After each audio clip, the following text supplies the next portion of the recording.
So then that will prevent him.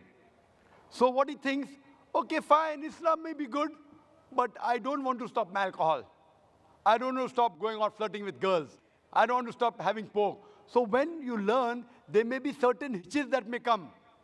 Maybe a person may not be alcoholic. Maybe he may not be having pork, but he may think, okay, now I accept Islam. That means for 40 years I was a fool. Oh, I better not accept Islam.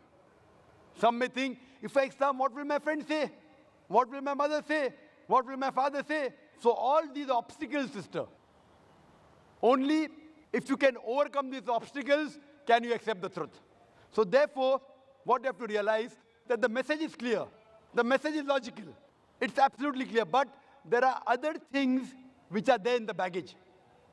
A person has to be so strong that, fine, if this is the truth, I'm ready to accept the truth, even if I have to leave my other non-Muslim friends. And believe me, sister, this is only a perception. I know many non-Muslims who have accepted Islam, and yet they have got their old friends. And people tell me, oh, Zakir, don't speak to non-Muslim, you lose the friendship. I've got very good non-Muslim friends also. MashaAllah, they respect me. You have appreciated me. MashaAllah, you're a non-Muslim. So my job is to present the truth. And one more thing, Quran clearly mentioned in Surah Baqarah, chapter number 2, verse number 256, La ikrah fid deen. There is no compulsion in religion. Truth stands out clear from error. Our job, sister, is to present the truth. Whether a person accepts it or not, it depends upon him. If Almighty God wanted everyone to accept, it's very easy. It's mentioned in the Quran in Surah Yunus, chapter number 10, verse number 99. If he wanted, he could have made all the human beings believers. Very easy. Kun fayakun, very easy. But where is the test? Allah says in the Quran, in Surah Mulk, chapter number 67, verse number 2, Allazi khalaqal mawta wal hayata. It's Allah who has created death and life to test which of you is good in deeds. So this life, sister, is a test for the hereafter. Now when a person realizes the truth, everything you realize the truth, you don't follow. You may follow 80%, you may follow 50%. There are very few people who follow 100%. Even all the Muslims don't follow 100%. Some Muslims may have bad habit, yet they are Muslim. So what we've realized, sister, the major points of oneness of God and believing in the last and final messenger and believing in the hereafter, these 2-3 points are the most important, sister. And that's the same thing I'll tell you, sister. You ask me the question, I'll ask you the same question. Then what is taking you so much time to accept the truth, sister? Dr. Zakir Naik, I would just like to tell you something, that here, with your blessings, I accept Islam and repeat the kalma, La ilaha illallah, Muhammadur Rasulallah. MashaAllah, sister, may Allah bless you. And may Allah grant you Jannah, inshallah, sister. And welcome you, sister. And may Allah subhanahu wa ta'ala bless you and grant you Jannah. Ameen. May we have the next question from the brother in the front? Firstly, sir, congratulations for arranging this program. I am Advocate Shivaji Sapkal from Bid, Maharashtra. This program is peace for all over. I get the opportunity to ask question, but my question is not related to Quran. Yes, sir. Yes. Sir, there are lakhs of Marathi speakers. I also Marathi. What is the role of IRF, means Islamic Research Foundation? What IRF doing for Marathi or non-Muslims? That's a very good question. Since we are living in the state of Maharashtra, he's asking what are we doing as far as Marathi is concerned, and what are we doing for non-Muslims. As far as Marathi is concerned, I'll be very frank with you. We want to do, but we aren't doing much. There are some of my books being translated to Marathi by others, because I can understand Marathi, but I can't speak Marathi. I mean, I should be able to do it. We are trying to make our children speak many languages, but I can understand Marathi, but I can't speak. A little bit, I can, but I don't master the language. Maybe then I would have given lectures in Marathi also. But we have some speakers in IRF, who give lectures in Marathi. We are Brother Abdul Ghafoor Qureshi. Whenever there's a request to speak in Marathi, we send him. So what we are doing, we are training people to speak and convey the message of peace in different languages. The training program is in English, and many people know 3-4 languages. So the training program is in English, sometimes in Urdu and Hindi. Then he goes, if he's coming from South Africa, from Africa, then he speaks in the African language. Many people are coming from other parts of the world. From Malaysia, they have come. They have come from USA. They have come from Singapore, from Saudi Arabia, from Philippines, Tagalog. I don't know Tagalog. What I do, I convey the message in English. I tell the people to convey in Tagalog. I am requesting you, brother, convey my message, what you have learned here, heard here, to those people who know Marathi. You'll be doing a favor to me. Yes, sir. Inshallah. That's the first question. Come to the second question. What are we doing for non-Muslims? Again, we aren't doing much. Whatever limited we can do, there's so much to be done. The organization is big, mashallah.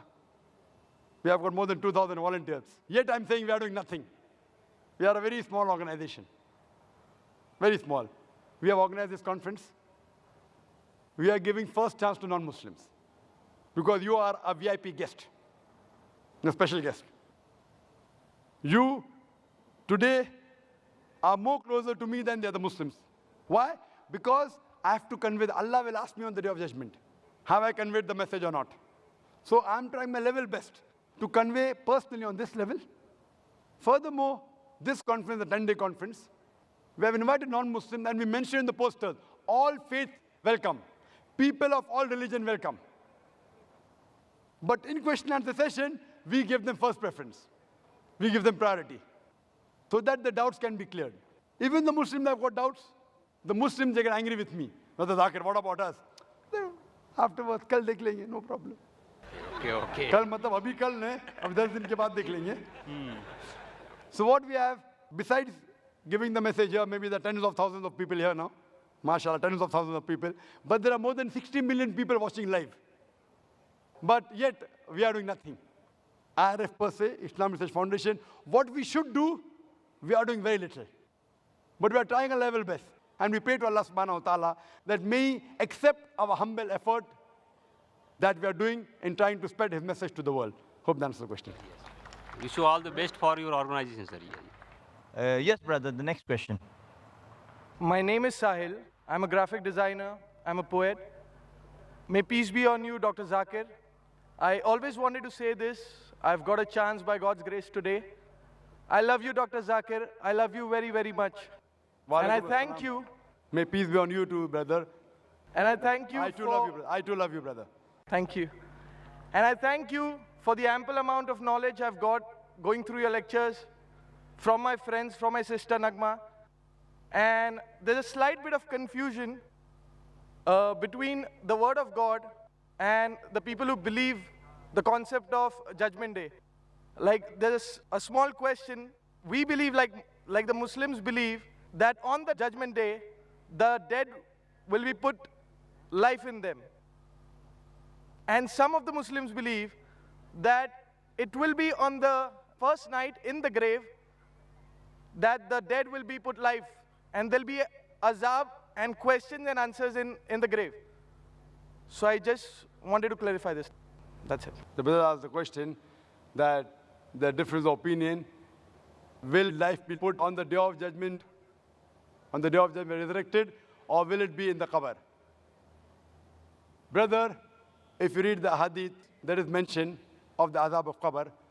Allah says in the Quran, in Surah Imran, chapter number 3, verse number 185, that kullu nafsin zaikatul maut, every soul shall have a taste of death, but the final recompense will be on the day of judgment. This life is just mere chattels of play and deception. But the final hisab kitab, final judgment is on the day of judgment. What we have to do, we may get part of the punishment in this world, part of the reward in this world, part of the reward in the qabr, part of the azab in the qabr, but the final, ultimate judgment is on the day of judgment. The final total of good and bad will be recorded on the day of judgment, and then, based on your deeds, you will either go to heaven or hell. Some of this will be given in this world, some in the grave. But the final accounting will be on day of judgment. Hope that answers the question. Thank you. Yes, sister. Hi, I'm an American student studying culture and theology, and I have a question.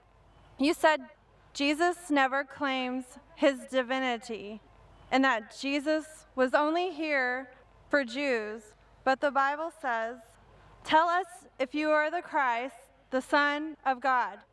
And Jesus replied, "Yes, it is as you say." And then in Matthew 28:18 through 20, Jesus says to his disciples, "All authority in heaven and on earth has been given to me. Therefore, go and make disciples of all nations, baptizing them in the name of the Father and of the Son and of the Holy Spirit, and teaching them to obey everything I have commanded you. And surely I am with you always to the very end of the age." Sister has quoted 2 verses from the Bible. The first one, if I'm mistaken, you said that Jesus claimed that you're Son of God. Did you say that, sister? Yes, sir. Son of God. And second, she said that Jesus said, go to all the nations. What she's quoting is the ending last portion of the Gospel of Matthew. If you go earlier, sister, let's mention the Gospel of Matthew, chapter number 15, verse number 24. He says to the apostles that I have been sent not but to the lost sheep of the house of Israel. What you quoted, according to the scholars of the Bible, what they say, that is an interpolation. But whether it is or not, I don't want to argue. But then there's a contradiction in the Bible. The Bible clearly mentions in the Gospel of Matthew, chapter number 10, verse number 5 and 6, Jesus Christ, peace be upon him, says to the apostles, go ye not into the way of the Gentiles, go ye not into the way of the non-Jews, the Hindus, the Muslims, but rather go to the lost sheep of the house of Israel. As far as the first question is concerned, that Jesus Christ, peace be upon him, said that I am the Son of God. Sister, do you know, in the Bible, God has got sons by the tons. Adam was the son of God. Ephraim was son of God. Israel was son of God. All those, they are led by the Spirit of God, they are sons of God. So if you're a righteous person, you're a son of God. If I'm a righteous person, I'm a son of God. That is the language of the Bible. As far as calling son of God to a righteous person, I do agree that since prophet Jesus was the messenger of God, he should be called the son of God. But what do the Christian missionaries say? No, no, no, no. He is not a normal son. He is the begotten son. And they quote the Bible, Gospel of John, chapter number 3, verse number 16. For God so loved the world that he gave his only begotten son. Whosoever believes in him shall not perish, but have everlasting life. So what we have to realize, that this verse of the Bible, begotten son, according to the 32 scholars of the highest eminence of 50 corporate denominations, if you read the RSV, Revised Standard Version, they say this word begotten is an interpolation, is a concoction, is a fabrication, and they're thrown out of the Bible. So Jesus is not the begotten son, because begotten means it belongs to an action of animals of lower level. So he is verily the Son of God. Son meaning a righteous person, we have no objection, but he is not the begotten son. Lam yalid wa lam yulad. He begets not, nor is begotten. I hope that answers the question. Wa akhiru da'wana alhamdulillahi rabbil alameen. Jazakallah khair. We thank Allah subhanahu wa ta'ala for making this program possible. We know you have many questions, but there are time limitations to the program. We thank Allah subhanahu wa ta'ala not only for making this program possible, but for creating this opportunity for a better understanding on the topic for the millions of people too, other than those present here watching us on television, who may, inshallah, share some of the learnings from this talk and question and answer sessions to others less aware, for them to gain better understanding and hidayah too. We thank all who have contributed and made this program practically possible for all present here today and for its telecast, and those who have come to attend this program. Jazakallah khair. اقرأ أخيا ورتل القرآن اصدح بصوتك اسمع الأكوان اقرأ كلام الله داوي نفوسنا لنحس في أعماقنا الإيمان كالحجارة قد قسوة